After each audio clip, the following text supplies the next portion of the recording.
Glad you're here. So, welcome everyone. Today is the Wednesday night teleclass, one of my favorite times of the week. And I'm Madeline Guinazzo. I'm the co-founder of Cuddlist and the creator of this training. And I love hearing what's coming up for you as you go through this. And I like talking about what's coming up for me as I practice this and teach it and mentor it and work with my clients. And what came up for me this week was this idea of being committed to honoring our no or our discomfort, as we often call it in a Cuddlist session. And I want to start with the idea that these are really life skills that we're learning and teaching. They're empowering. And it can be easy to seem like, life is about putting up with things. Life isn't always comfortable. And so sometimes there's this sense of like, my job is to kind of just deal with it. And what I have found in doing this work for myself, and I invite you to kind of explore, is that I notice that usually, or quite often, I get about as much discomfort as I'm willing to put up with. And the less I'm willing to put up with, the less I experience. And that's so empowering to really just see, oh my goodness, how much choice and sovereignty we have over our lives when we really take the reins and feel comfortable with that and know how to use these skills. So this week I was doing a mentoring call with a practitioner who was getting certified, and they were telling me a story about screening and, describing how they had the call, and it was like a 15 or 20 minute screening call, and this client spent the whole time kind of talking at them, prospective client, talking at them and not really giving them an opening. And when they said they had to go, the client said something along the lines of, well, okay, when are we going to schedule the session? And they said, you know what, I'm not sure that we're a good fit yet. I think, maybe we need to have another call. And it sort of went on from there, like it went downhill from there. And they kind of ended this whole description with like, I can say no, right? I can say no to this. And I said, my response was, okay, so not only can you say no, and please listen carefully, I want you to be committed to saying no, and to saying no much earlier. In my experience, I would not spend more than 5 minutes on a screening call with somebody who was talking at me in a way that I wasn't comfortable with. And so that's just, for me, a great example of practicing these skills and just experiencing less and less discomfort in our lives. And trust me, there are other areas where I'm working on this, where I put up with way too much discomfort. So there's always a growth edge. So the opening agreement and the fifth line of the code of conduct say very specifically that we are committed to communicating when we're uncomfortable. So I want you to sort of fix that anchor in your mind, is that is something that as a practitioner that I have promised to do, that I'm committed to doing. And I was talking to a practitioner today, someone who's an evaluator for those who are getting certification, who was telling me that they had let a client go because this is somebody that they'd been seeing, and they said, I can't see you any longer because they, for the second time again, did something that she had already stated she wasn't comfortable with. And I loved it because she said, I did that for me, for my own integrity, but I also did it for all of the Cuddlists, for all of the practitioners. And the truth is, you're representing our integrity, and, the reputation of every practitioner is upheld when you uphold the code of conduct. When you do what you say you will do, that reflects well on all of the people on the site in the membership, everyone who's trained by Cuddlist. And the reputation of every Cuddlist practitioner is called into question if you don't uphold that. So not to pressure, no peer pressure here, but I really want to kind of put this idea that we're all in this together, and, our behavior reflects on all of us.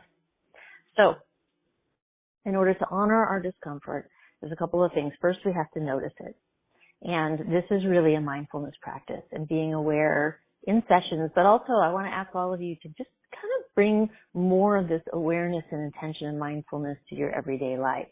So notice those times if you notice and you thought, I notice I'm getting irritated about something, or I'm feeling distracted, or I'm asking myself how I feel about this. Those are kind of the initial clues. And if I'm asking myself how I feel about this, that's a good clue that I'm uncomfortable.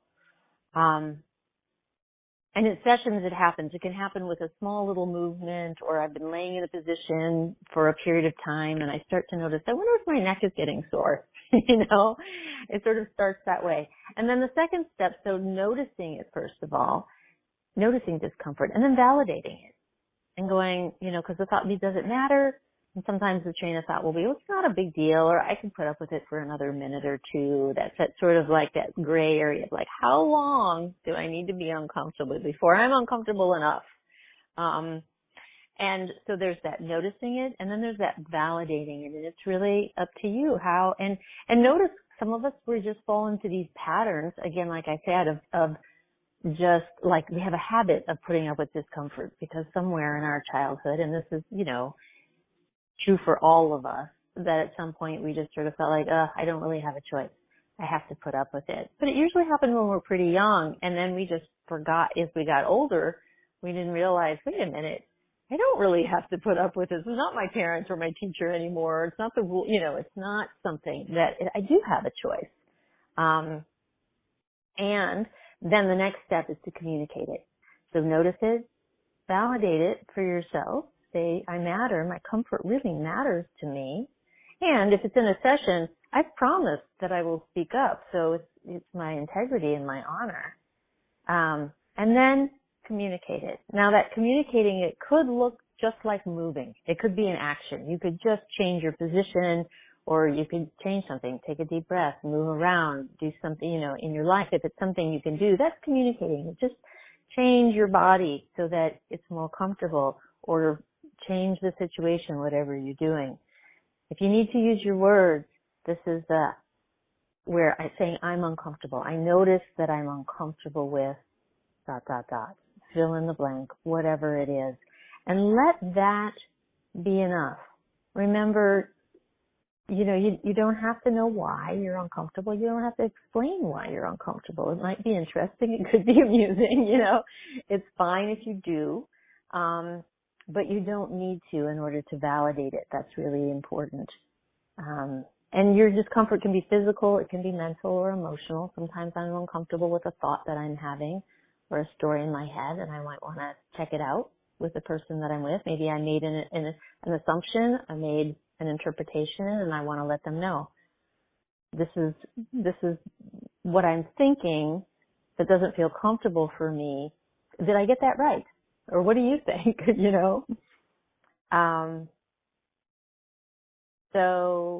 So when you do that, be kind as a practitioner. You don't need to explain it or justify it, but you do want to be kind, and you want to continue to work with your client to find something that they want that you are wholeheartedly willing to do. So in the session, this is the territory that you're exploring, what feels good to the client that you are totally comfortable with.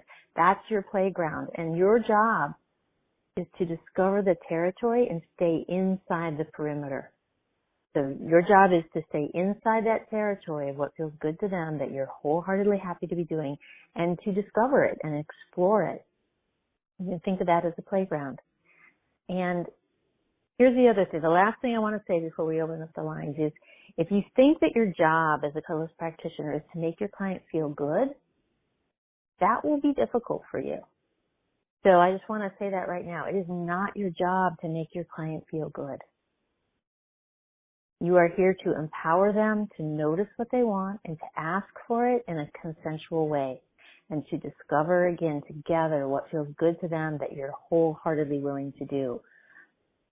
That's what you're empowering them with, and that's going to improve their whole life. That is a very, very valuable thing that you're here to offer your clients. And it may not feel good at first. It just might not. And that's okay. And it is scary and it's uncomfortable at first for us to say that, to speak up and do that. So I'm going to encourage all of you to practice this week. I really want you to just practice what I talked about noticing when you're uncomfortable, validating it, and then acting on it, communicating it, speaking it if you need to, or taking action to really, really honor your comfort, honor your no, your limits and your boundaries, in other words. That's another the language that we use for this. All right.